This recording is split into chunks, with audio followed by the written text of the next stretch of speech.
Hello my dear students. Now this is the part number 4 for class 11 of the chapter Motion in a Straight Line.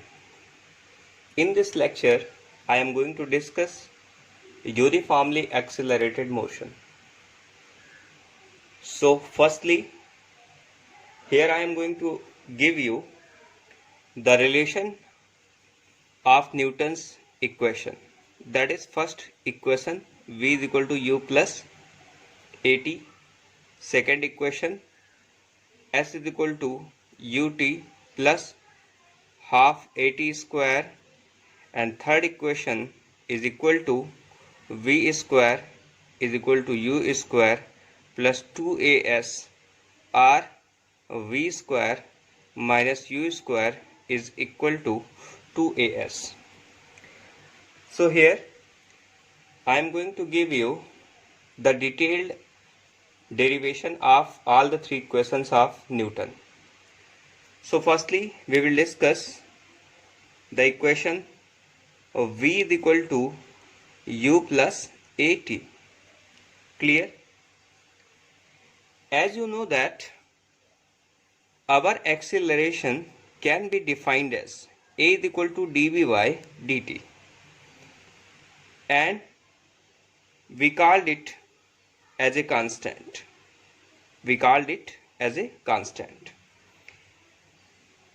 Now we can write this equation in the form of this equation, that is a dt is equal to dv.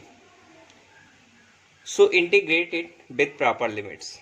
Here integration of a dt is equal to integration of dv. While we integrate dv, we apply the initial limit as u and the final limit as v, and here we can differentiate in with respect to time. So that's why the time taken from 0 to t. Because a is constant, so that's why the integration of a will not take place. So a integration only here dt will take place. So integral d 0 to t dt is equal to integral u to v dv. As you know that from this formula integral dx is equal to x, integral dy is equal to y. Similarly integral dt का क्या होगा? t होगा. So that's why integral dt is equal to t.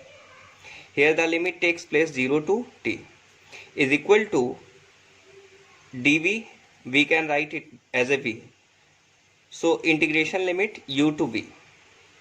So that's why a upper limit minus lower limit, that we have to put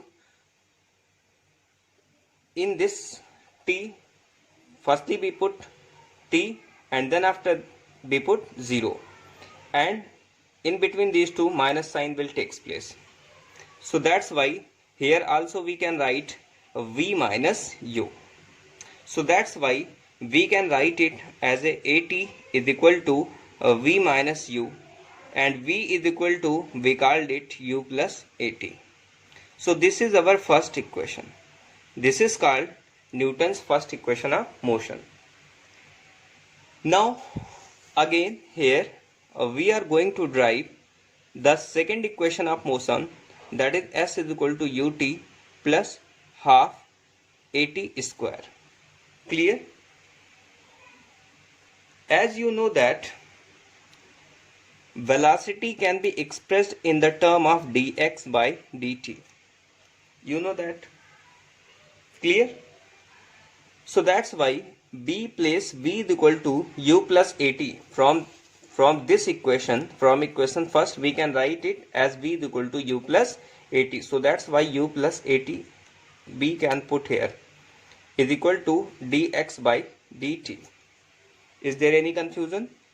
So that's why dx is equal to integral u plus at dt. Clear? Again dx is equal to u dt plus at dt. Now we can integrate it integral dx is equal to integral, because u is constant, so that's why integration of dt will takes place. So u dt plus a integral t dt. So integral dx means we can write it as ax, because integral dx is equal to x, and u integral dt as we can write it t plus a. Here I am going to write one formula, integral x to the power n dx is equal to x to the power n plus 1 divided by n plus 1. So that's why we can write it as t ka power 1 plus 1 divided by 1 plus 1.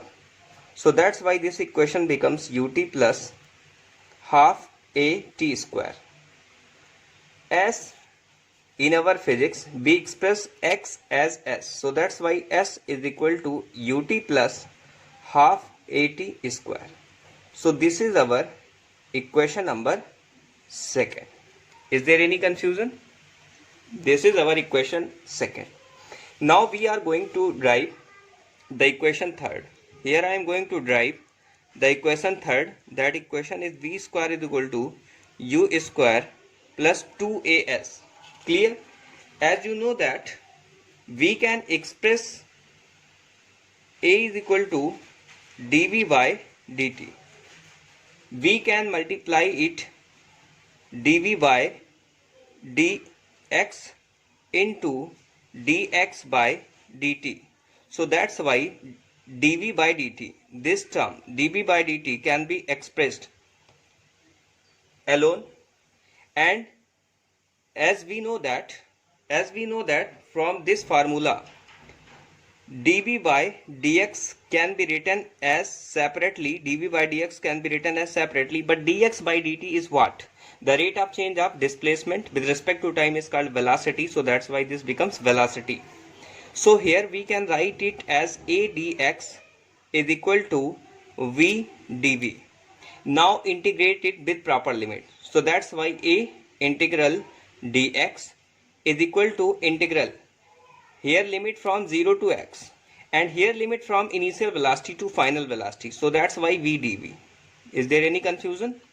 No.